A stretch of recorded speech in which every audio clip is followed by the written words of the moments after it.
Pride and Prejudice by Jane Austen, Chapter 50. Mr. Bennet had very often wished before this period of his life that instead of spending his whole income he had laid by an annual sum for the better provision of his children and of his wife if she survived him. He now wished it more than ever. Had he done his duty in that respect, Lydia need not have been indebted to her uncle for whatever of honour or credit could now be purchased for her. The satisfaction of prevailing on one of the most worthless young men in Great Britain to be her husband might then have rested in its proper place. He was seriously concerned that a cause of so little advantage to any one should be forwarded at the sole expense of his brother-in-law, and he was determined, if possible, to find out the extent of his assistance, and to discharge the obligation as soon as he could. When first Mr. Bennet had married, economy was held to be perfectly useless, for of course they were to have a son.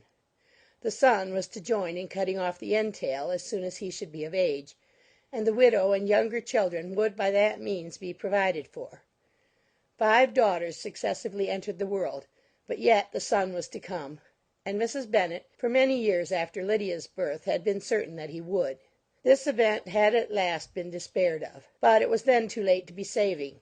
Mrs. Bennet had no turn for economy, and her husband's love of independence had alone prevented their exceeding their income.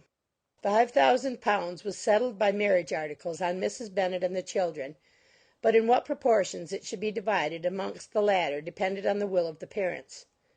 This was one point, with regard to Lydia at least, which was now to be settled, and Mr. Bennet could have no hesitation in acceding to the proposal before him. In terms of grateful acknowledgment for the kindness of his brother, though expressed most concisely, he then delivered on paper his perfect approbation of all that was done, and his willingness to fulfil the engagements that had been made for him. He had never before supposed that, could Wickham be prevailed on to marry his daughter, it would be done with so little inconvenience to himself as by the present arrangement. He would scarcely be £10 a year the loser by the 100 that was to be paid them, for what with her board and pocket allowance, and the continual presents in money which passed to her through her mother's hands, Lydia's expenses had been very little within that sum. That it would be done with such trifling exertion on his side, too, was another very welcome surprise, for his wish at present was to have as little trouble in the business as possible. When the first transports of rage which had produced his activity in seeking her were over, he naturally returned to all his former indolence. His letter was soon dispatched, for, though dilatory in undertaking business, he was quick in its execution.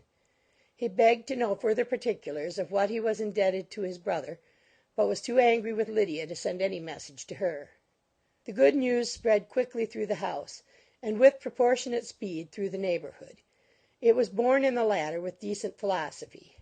To be sure, it would have been more for the advantage of conversation had Miss Lydia Bennet come upon the town, or, as the happiest alternative, been secluded from the world in some distant farmhouse.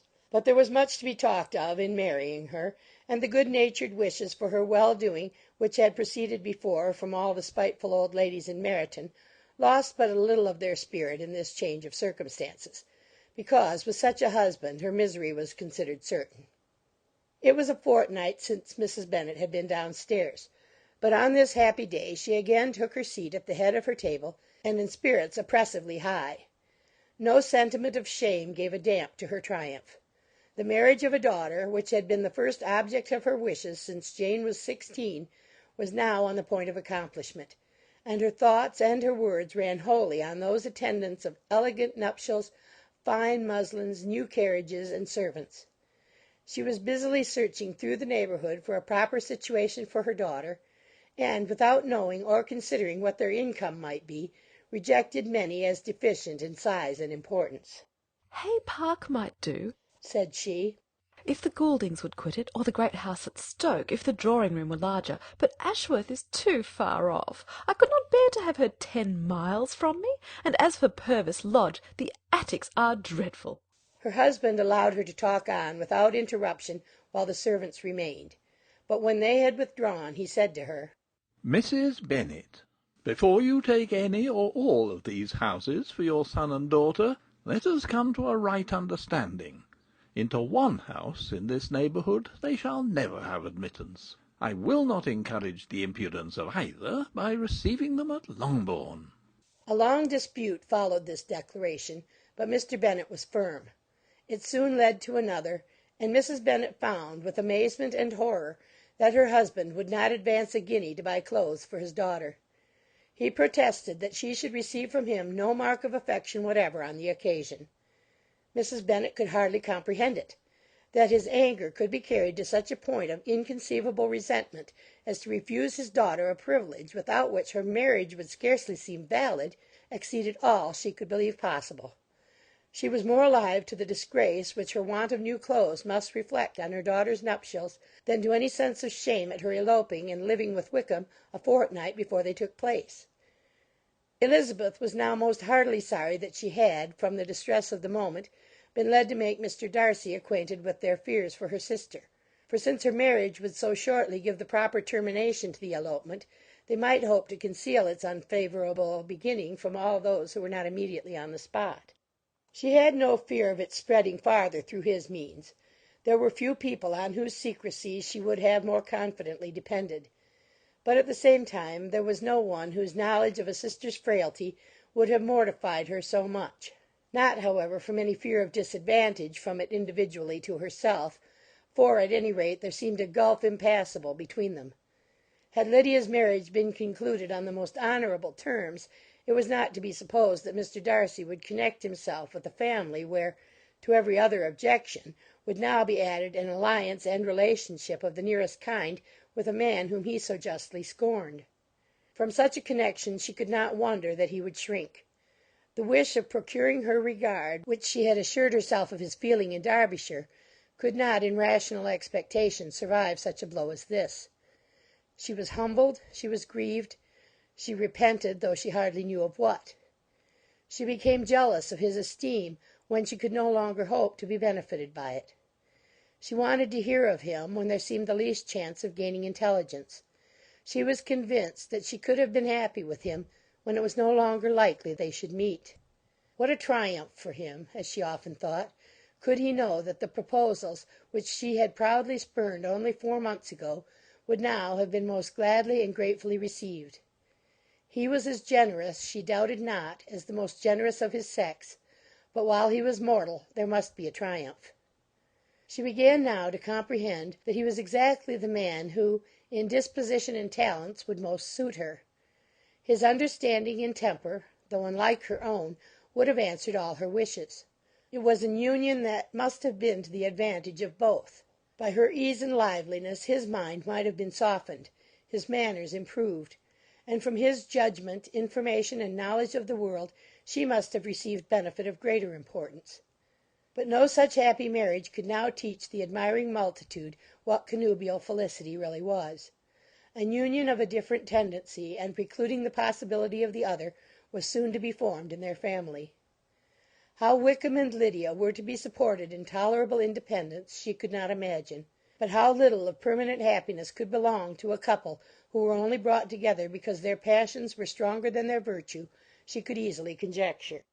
Mr. Gardiner soon wrote again to his brother. To Mr. Bennet's acknowledgments he briefly replied, with assurance of his eagerness to promote the welfare of any of his family, and concluded with entreaties that the subject might never be mentioned to him again. The principal purport of his letter was to inform them that Mr. Wickham had resolved on quitting the militia. It was greatly my wish that he should do so, he added, as soon as his marriage was fixed on, and I think you will agree with me in considering the removal from that corps as highly advisable, both on his account and my niece's. It is Mr. Wickham's intention to go into the regulars, and among his former friends there are still some who are able and willing to assist him in the army. He has the promise of an ensigncy in General 's regiment, now quartered in the north. It is an advantage to have it so far from this part of the kingdom. He promises fairly, and I hope among different people, where they may each have a character to preserve, they will both be more prudent. I have written to Colonel Forster to inform him of our present arrangements, and to request that he will satisfy the various creditors of Mr. Wickham in and near Brighton, with assurances of speedy payment, for which I have pledged myself. And will you give yourself the trouble of carrying similar assurances to his creditors in Meryton, of whom I shall subjoin a list according to his information? He has given in all his debts. I hope at least he has not deceived us.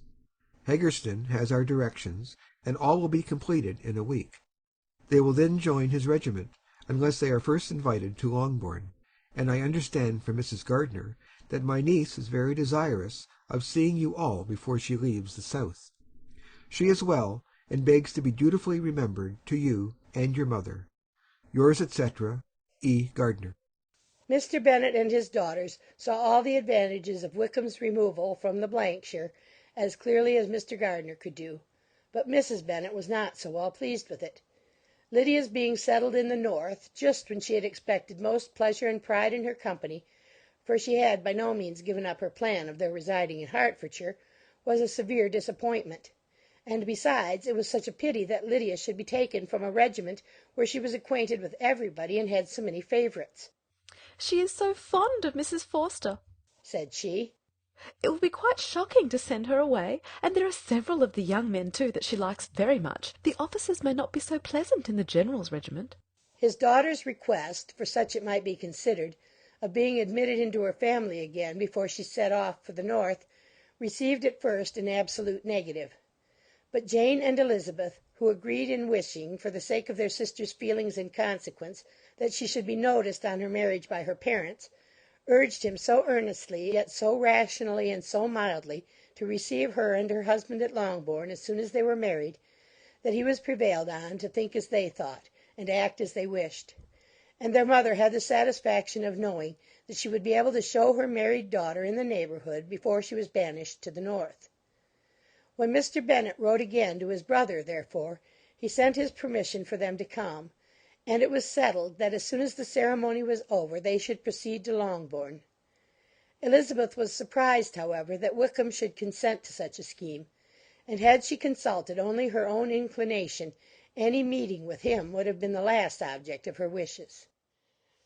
Chapter 51.